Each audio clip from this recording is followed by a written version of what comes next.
All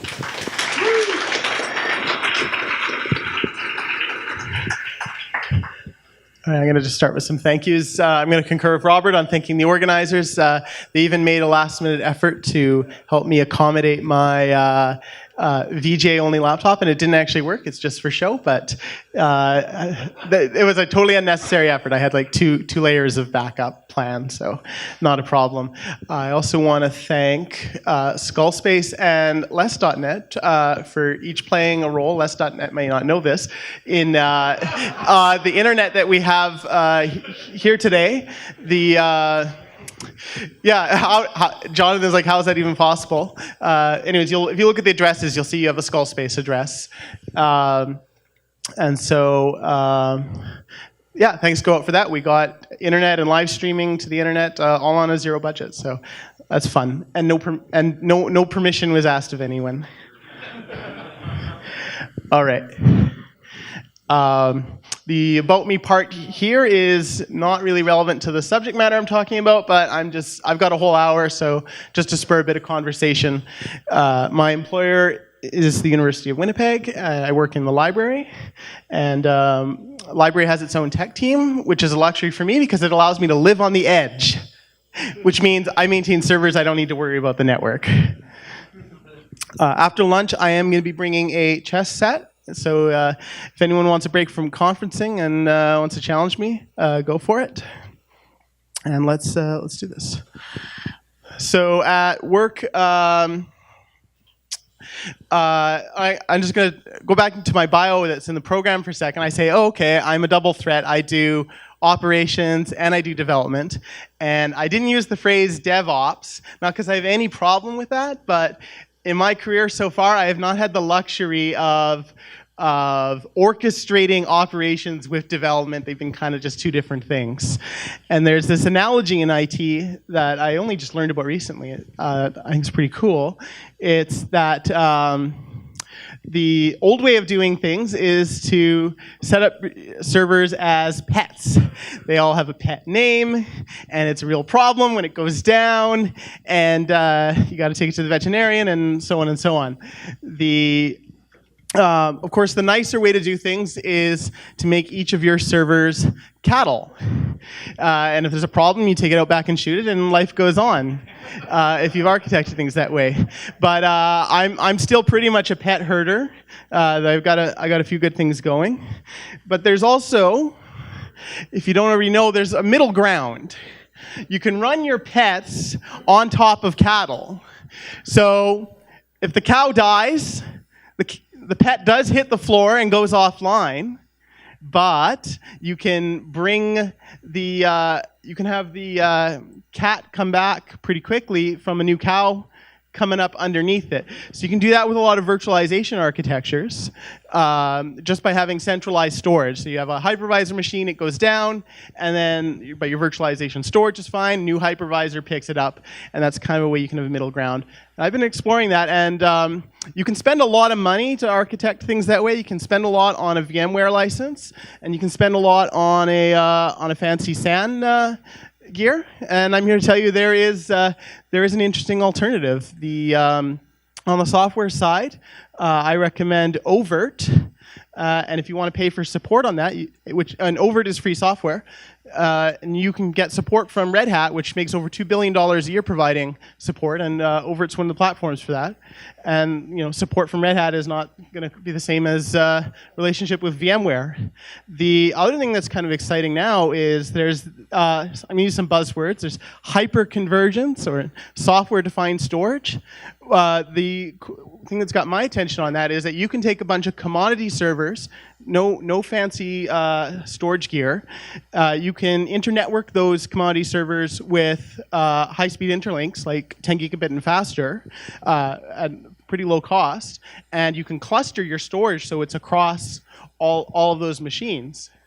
And so then storage going down on one machine is not a full loss, and so Overt has some cool support for that, and it's something I'm going to be experimenting with, and maybe there'll be a presentation at Skullspace and Mug at some point. So watch out. Hyperconvergence and software-defined storage have arrived.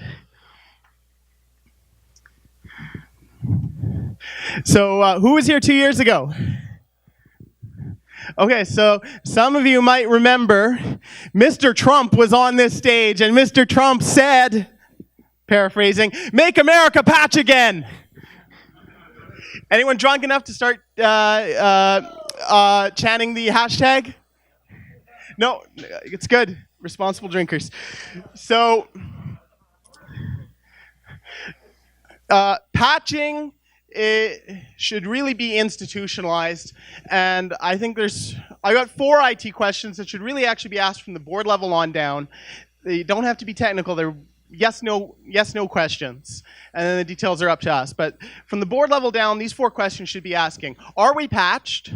Do we have a relationship that will get us patches when vulnerabilities are discovered? Do you support contract or a upstream project that's active? Can we survive a disaster? And hey, have we actually tested it and rehearsed and seen that we can survive a disaster? So I would recommend those 4 questions come from the top down, but you can't change the top. So a contribution I'm kind of trying to make to institutionalizing patching is to do a weekly report to my supervisor and his supervisor saying, the report is titled, "Are we patched?" listing off all the stuff. Listing off what's automated, what's handled manually. And kind of the cool rule for automation on this is you can automate the checking of different upstream sources and systems to tell you, oh, is there a patch available? And so that's how a weekly report is not actually too much of a burden for me.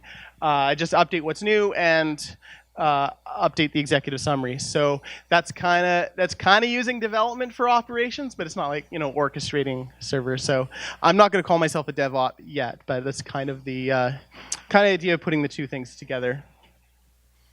Another thing I got asked to do at work was we had multiple applications written in Cold Fusion, and I went to my union rep and said, "There's no way I'm going to touch that." No, I'm just kidding. I got it. It was Cold Fusion on an ancient platform, and I fixed the platform porting bugs, and we got it on a maintained and supported platform now. It was much less a burden than rewriting. At least it might have been up to 7 applications. So this will now become a tradition for my BSides talks to offer a correction to previous presentation. I did that 2 years ago. So just a correction on 2 years ago, I kind of had this conclusion about what I was looking at for kind of a bootstrapping system. And I said, oh, maybe not feasible. And then right after the presentation, I still had some ideas about it. I'm not going to get into the technicals of that. I haven't even written it up anywhere.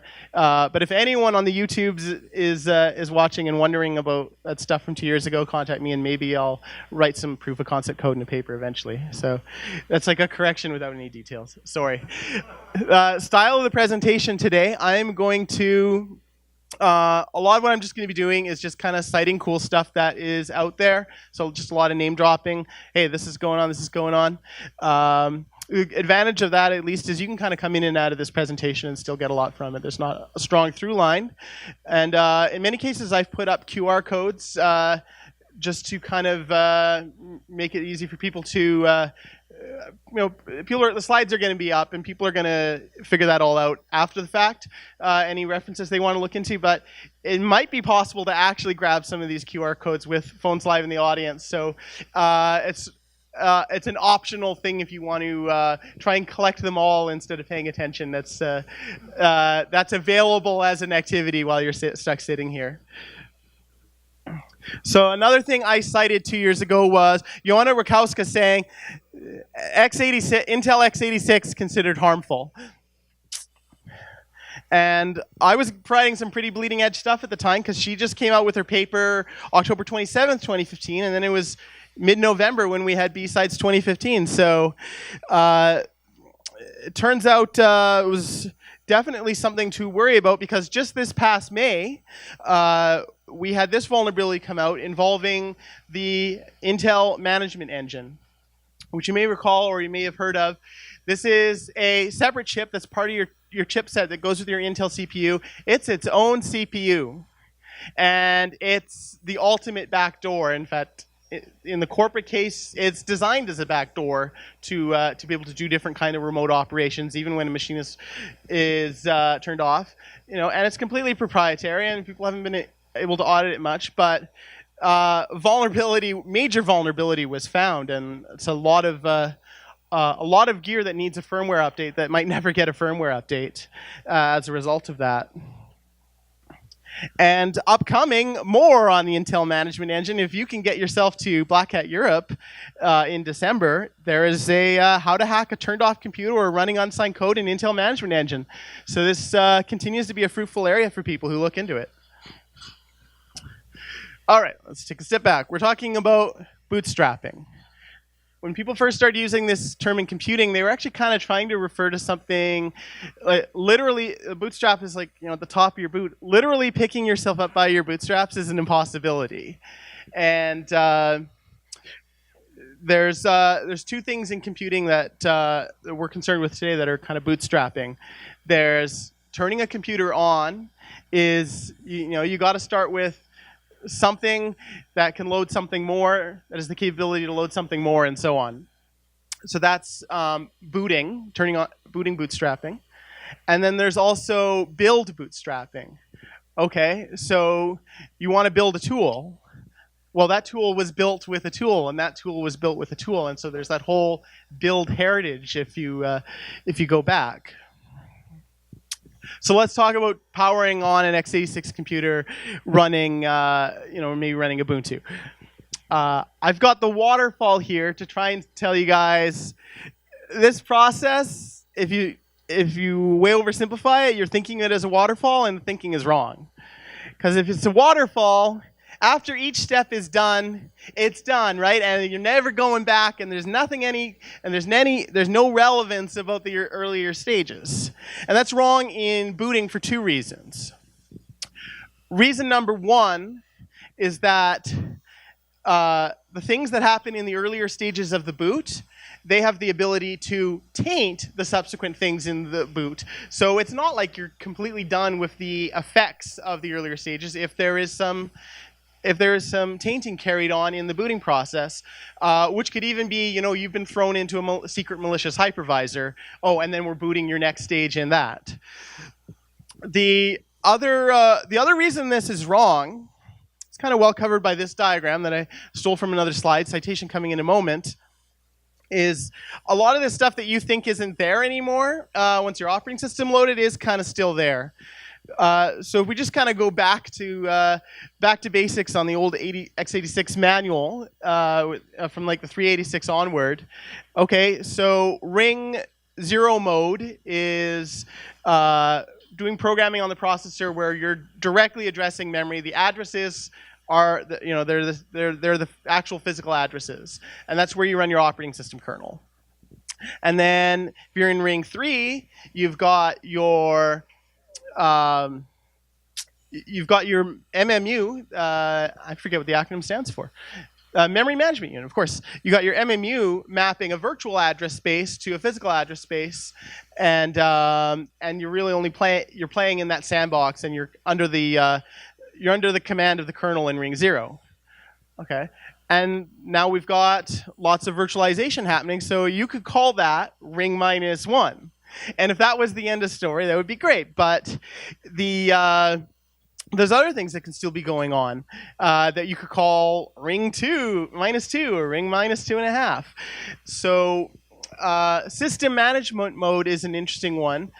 Your hardware vendor might include a bunch of stuff in the device firmware that is triggered by hardware interrupt events that your operating system has no control over, and you actually have old 16-bit x86 code still running in those when those interrupts hit, like closing a lid is an example. It's given in one of the citations. That might start running SMN code from your firmware. And there's also cases where even your UEFI firmware might still get called by the operating system. And then we got the management engine, which we already brought up. You could think of that as your ring -3, which could do all kinds of bad things. So that's the CPUs you don't even know about. And UEFI, if that's still present in various ways after you booted, UEFI is complicated. There is a massive attack surface here, just a lot of stuff. Lots of stuff. All right, so Colin promised you guys that I would quote Richard Stallman, and I'm not, but I threw the picture in my slides for the one moment in my presentation that's kind of my Stallman-esque moment. So this is for you, Colin. These are my words. A free open Libre operating system is not enough. You do not have owner-controlled computing if your system firmware is proprietary and/or unchangeable. So how do you replace your system firmware? If you've got the right gear, because it's always hardware specific, maybe you can run Coreboot on there, or you can get Coreboot ported to your hardware. So Coreboot is a project that came out of what used to be called Linux BIOS, where they would even they were using this, developing this in like the supercomputer labs. They did not want BIOS boot times, so they would actually put initial boot steps, and they put even a kernel right in the firmware to boot as quickly as they could. So the Coreboot is kind of the offshoot of that, and it's got all kinds of payloads that you can kind of include in your firmware image as sort of what your second step is after all that basic initialization, turning on the memory, getting all the hardware going, etc. Now there is also the Libreboot project, and it uses Coreboot as an upstream, but here's the distinction. Coreboot project supports more hardware than Libreboot because they've got builds for some hardware where it's not documented how to turn on the memory and turn on all the hardware, that really low-level stuff. There's like these blobs that the CPU makers and the chip makers have published. And so the Coreboot project does include those blobs. So if you're running Coreboot, it's like a mix of proprietary blob software from your firmware from your OEM and their upstreams and the chip makers and all that, and then you've got the free software component as well. So Libreboot works on a lot less hardware because it only works on hardware where they've actually reverse engineered those steps, and they've got free software code for all the initialization. If you do want to, easiest way to get your hands on a Coreboot machine is most of the Chromebook models have Coreboot, and I wouldn't suggest running the Coreboot stock software, the operating system that runs, but you can put a Chromebook into developer mode, and you can get whatever operating system you want on there. So you don't have to have the Chrome OS, and some of them, most of the Chromebooks also let you even reflash the Coreboot part, and you can do your own build of it.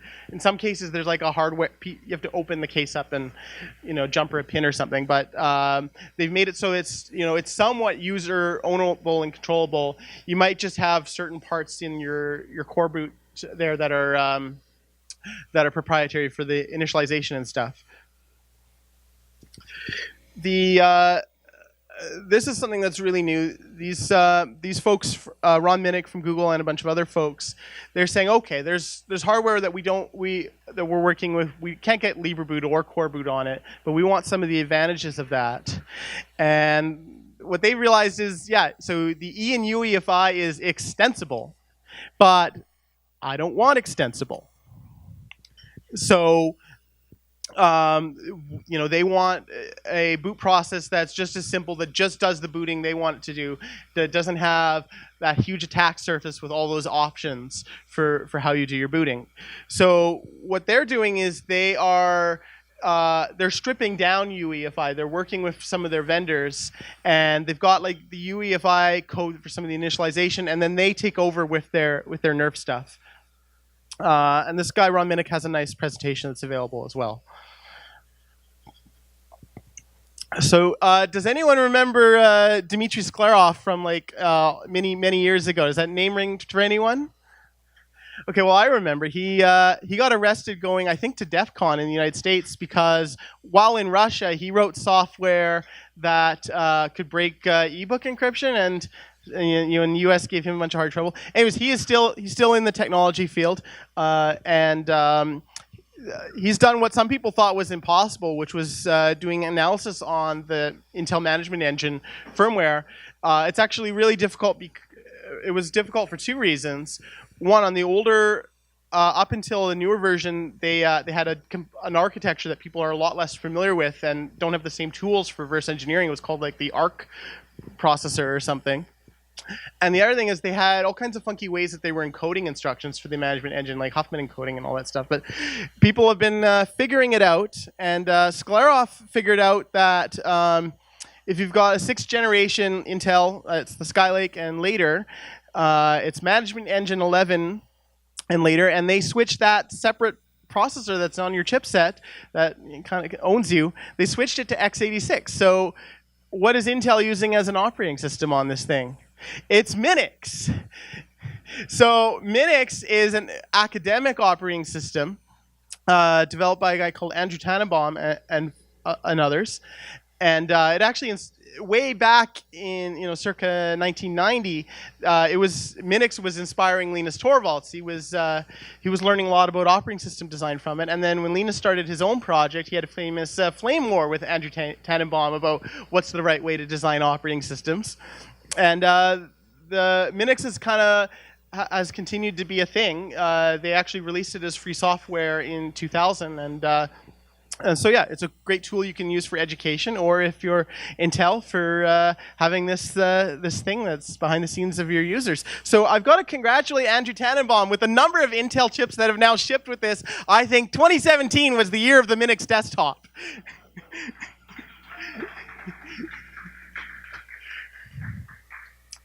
Okay, Trammell Hudson is a security researcher, and HEADS is a really interesting project. It's kind of a parallel to what I was talking about 2 years ago, only done right. The best way to kind of measure the state of your system, like to see whether your firmware has changed and whether each step of your boot process is right, is to use the Trusted Platform Module, the TPM chip, on equipment that's got it. So Trammell has realized that, yeah, if you're trying to boot a system that you're doing full disk encryption on, and if your attestation doesn't happen until you've already booted that system, well, if a firmware change has already gotten your full boot encryption passphrase, it's kind of too late to attest that, system is not as we thought it was.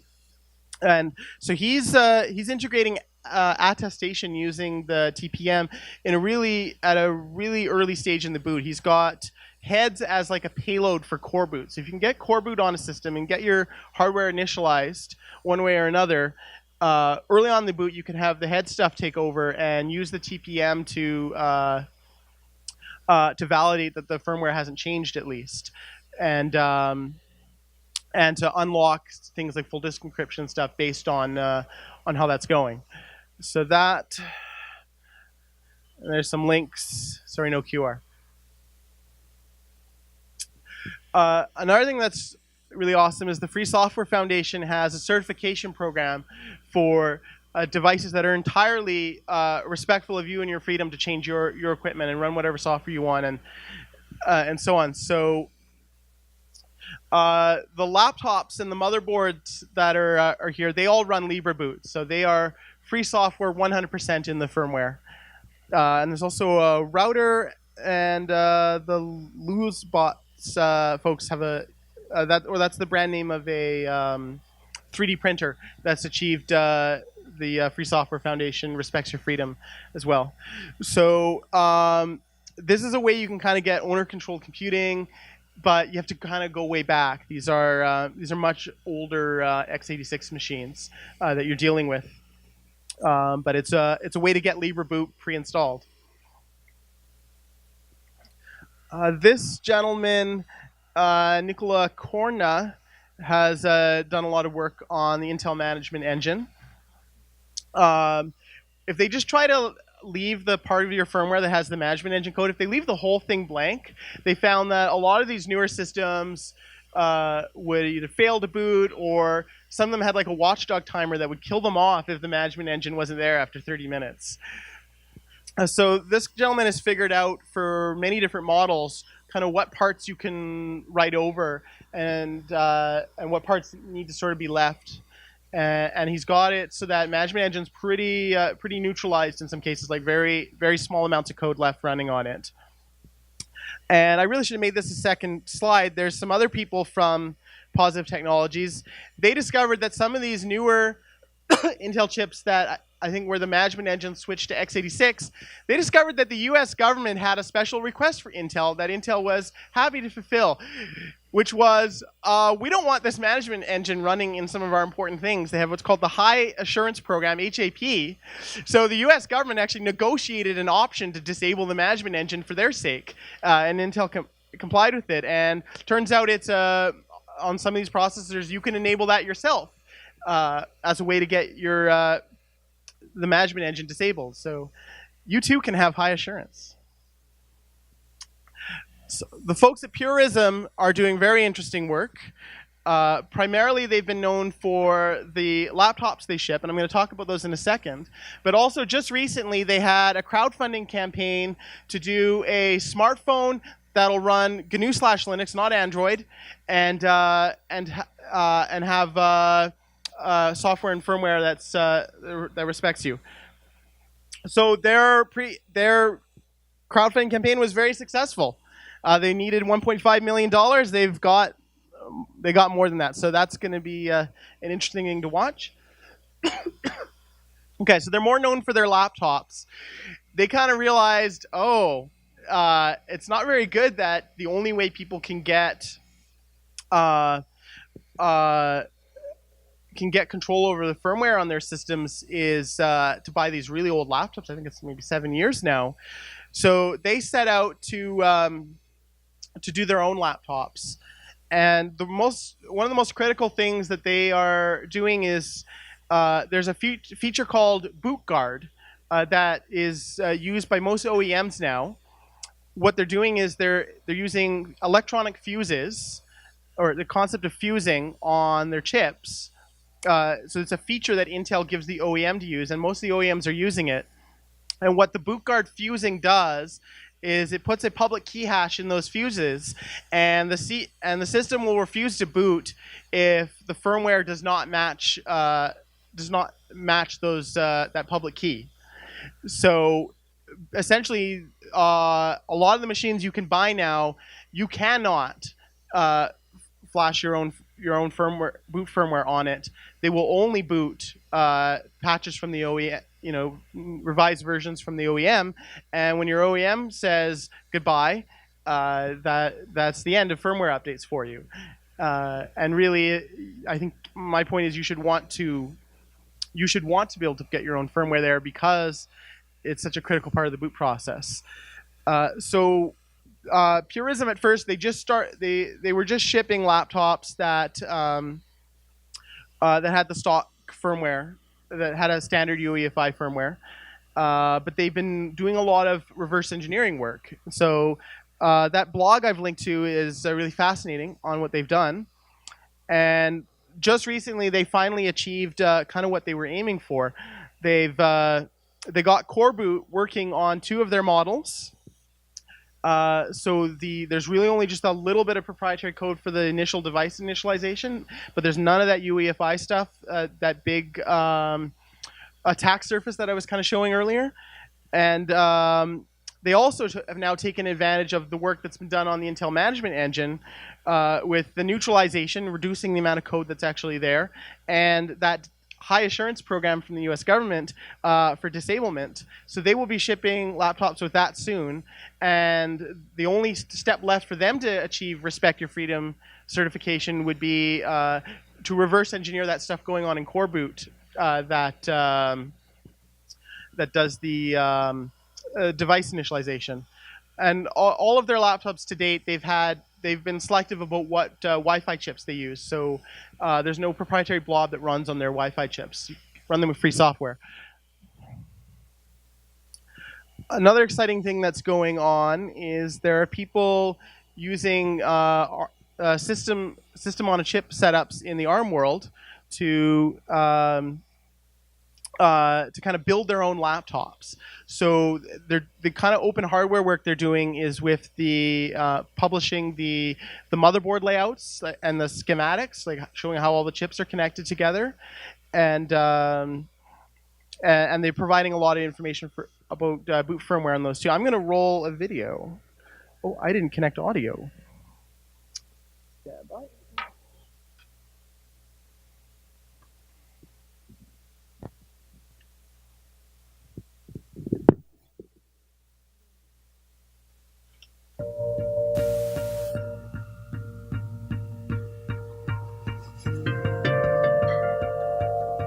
When I first started getting into hardware, something that really enabled me was the fact that I had schematics and source code to my Apple II.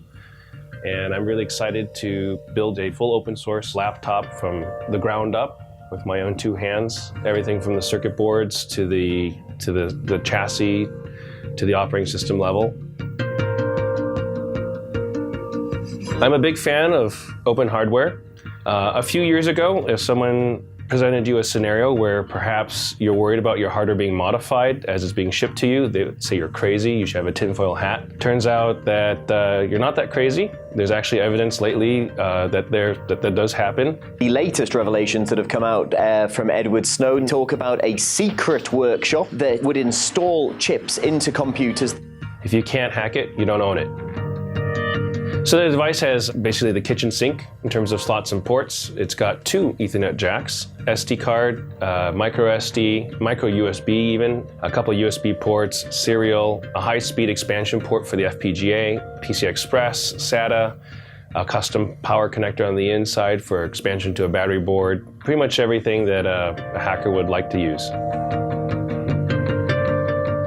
We're excited to offer you 4 models of the Novena platform.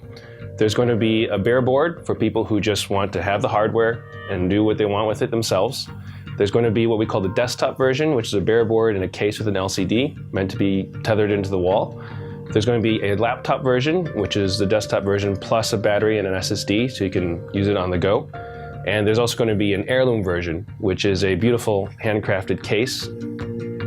We invited a guest artist to go ahead and build it, Kurt Mottweiler. We gave him the open plans, and he came up with his interpretation of what he thinks a beautiful laptop case should be, and I think it's going to be outstanding.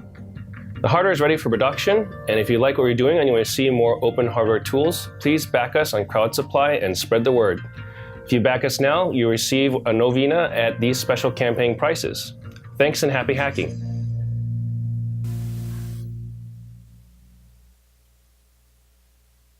And all right, so the Novena is the one in the top left there, and we've also got one called the Reform on the bottom, and I forget the one on the top right is. I think it starts with a C, but look up open hardware ARM laptops. Some folks called Raptor Engineering. One of the things they tried to do was they had a crowdfunding campaign for what was the Talos One workstation. And that was going to use the power chips from IBM. That crowdfunding campaign didn't meet its target, but they've come out now with the Talos 2. They're just taking pre-orders, so I think they're just more. They have a stronger sense that this one will just go forward. So it's not even crowdfunding. It's just pre-order, and it's going to happen. So this is just the chip shot from the Power 9. One of the interesting things IBM has done with the Power 9 is they are enabling users to have full control over the boot hardware, boot firmware, and they're using a technique that parallels what a lot of other people are doing. They instead of having all this, having the firmware having kind of a full stack for everything, being like almost its own operating system, they're apparently using. They're putting a small version of Linux in the boot firmware as the thing that has the drivers and stuff to do the subsequent loading. So that's kind of nifty. And here's what it looks like. Another development is there's academics who study CPU architecture. They've been kind of unifying around doing a lot of their research around a RISC architecture, and so the current iteration of that is called RISC-V. So you can run that on FPGAs today, and there might be some chips out there that got manufactured now that have like low memory systems. But eventually, this might be something that you'd see on a microprocessor scale, where you have you can have gigabytes of RAM. So it's something to keep an eye on. And just a little bit more from Joanna Rutkowska.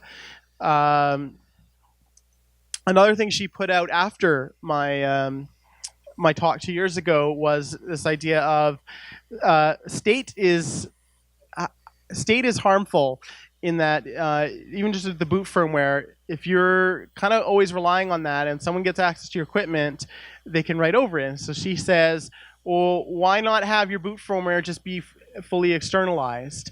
Like have a way you can carry a chip around, and maybe the connector looks like a USB interface, but it's not actually USB, and you plug it in and it gets your flash memory in, and your firmware is not being modified that way. So that's a really interesting paper she did. There was an article on the Register as well where she said, people who've got their hopes on things that I had in the previous slides, some non-x86 alternatives for owner-controlled computing.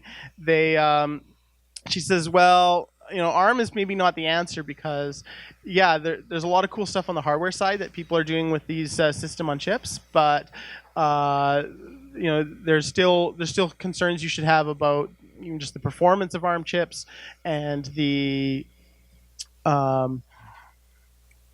there's concerns you should have about there being proprietary bits in the boot firmware for turning it on, and you're not able to work with that part. And if anyone owns a Raspberry Pi is a little bit scary in some ways because the ARM system on chip that the Raspberry Pi uses also has a second coprocessor that is kind of a god processor, and that processor's own firmware is actually bootstraps the Raspberry Pi's main ARM processor. So there's all kinds of and drivers and stuff in the ARM world too is kind of a lot of stuff there that's not that's very proprietary and hard to work with. So she's got her doubts about ARM. And but yeah, this is her link to her presentation on the maybe one way to get our x86 laptops somewhat trustworthy is to have the firmware be externalized. Okay, that's all I have to say about booting, turning your computer on and having one stage load another. Now we're going to talk about kind of the build tool bootstrap problem.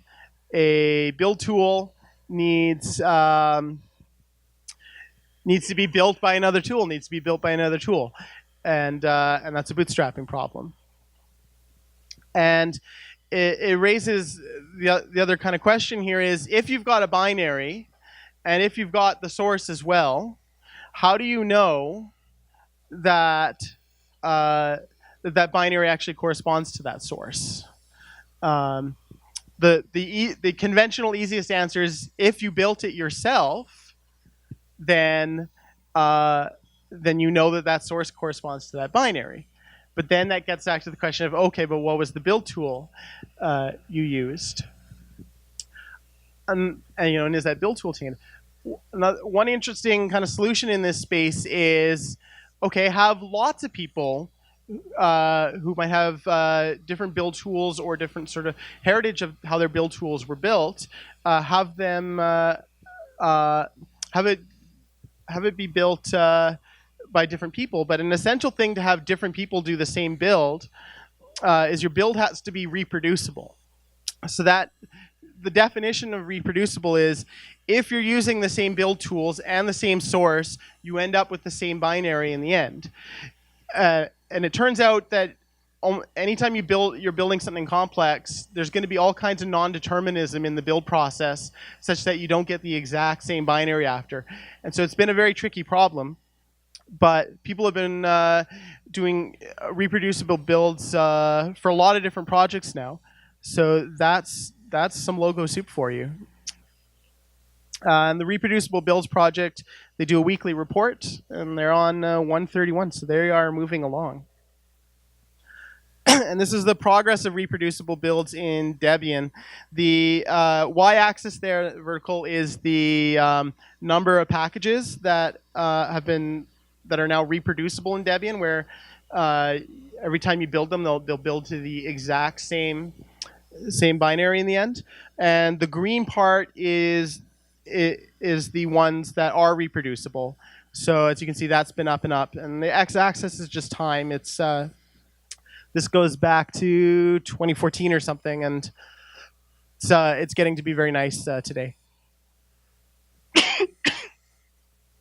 Okay, so let's take a trip back in the time machine. Who's heard of the Turing Award? Okay, we got some hands. So the Turing Award, some regard it as the equivalent of the Nobel Prize in computing or computer science, and it's awarded annually by the Association for Computing Machinery. So these two gentlemen, Ken Thompson and Ritchie, the late Dennis Ritchie, won the Turing Award in 1983 for their work on Unix. And they each gave their own lecture as part of receiving their award. And Ken Thompson's lecture, which was then later published in Communications of the ACM, was really fascinating in its own right. You know, you could forget at that point that he had a nice role in building Unix and say, well, wait, this whole other thing here is kind of cool. So here's what Ken talked about in his acceptance speech and his paper. He said, okay, I did a little experiment. I built a malicious compiler. You know, I took a non-malicious compiler, I added a malicious feature, and I made it recognize if it's building the Unix login program. It provides a login prompt. And I made the malicious feature that it then puts in the login program, if it builds it, is that it lets me log in without a password. But he said there's a problem. I can't just leave the source of my malicious compiler lying around. Someone's just going to see that. So, you know, or at some point, you know, if they're stuck using my malicious compiler, but they've got the source of the legit compiler, they could rebuild the legit compiler, and my malicious compiler doesn't know how to break and compromise the legit compiler, so now you're back to a legit compiler, and you can build a legit version of the login prompt. So, you know, that's not a sufficiently advanced persistent threat. He didn't use that term, but it's kind of what he's going for. So he said, okay, I built my compiler, malicious compiler, to have some knowledge of both the login program and some knowledge of itself, of its own source tree, such that if you take the malicious compiler and you go back to the earlier version that wasn't malicious, the malicious one is going to say, oh, I'm going to inject my my payload in there, and then it's persistent. If the malicious compiler rebuilds itself, even if it's rebuilding the legitimate source, it retains its malicious feature because it's got that build history. And so you get to keep your malicious login prompt along. And source code is suddenly not enough in this scenario when you're relying on a binary to build your source. So much more recently, David A. Wheeler put some thought in, okay, well, how can we counter this? And he did a paper first, and then he did a PhD dissertation. So he said, well, let's do diverse double compiling. So he said, you have to start with some other compiler that you trust. And so in one version of this, he was using TinyCC. And in another version of this, he was using Intel C++ compiler. And and this is the method he developed. He says, okay, you can use TCC or ICC to build GCC, and build it from source, and then you can use that intermediate version to you can have GCC build itself, and then you can compare that against what if GCC just built itself in the first place.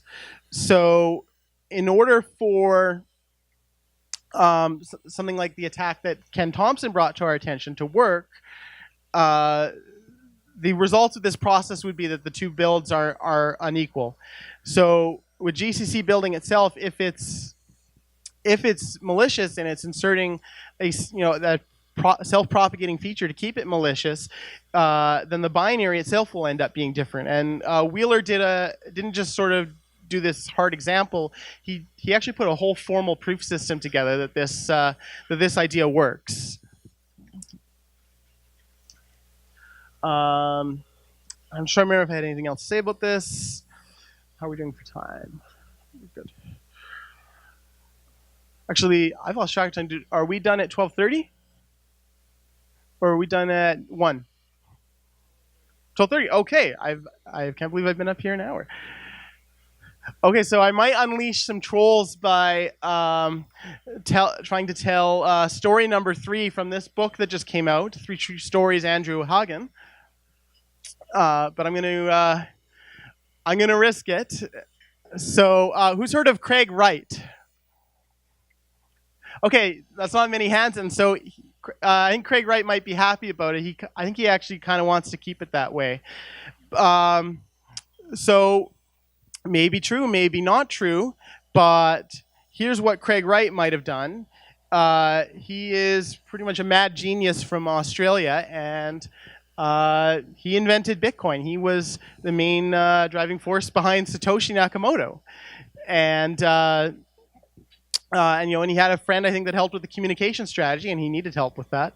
But pretty much the intellectual effort was his, and of course he used that pseudonym because he did not want to be associated with what he was doing. He thought that Bitcoin needed an anonymous creator, but his OPSEQ was sloppy, and he got outed.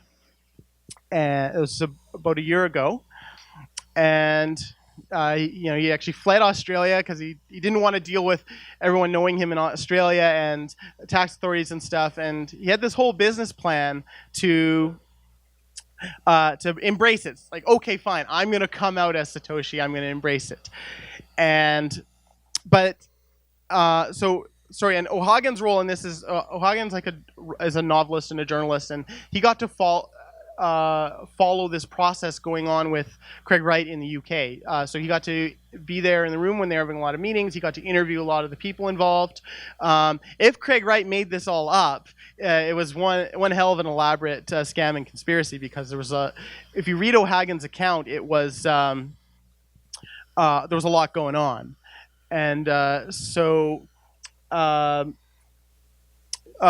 Craig Wright was almost at the point of kind of publicly embrace it. He had these TV interviews that were pre-recorded, and they were going to be out on an embargo date. He had several people, including some prominent people from the Bitcoin world, that he demonstrated key signing with, showing that he had early public keys from Bitcoin, like the first block, kind of early. And then he decided, no, I do not want to own this. I do not want to be associated with the Satoshi identity.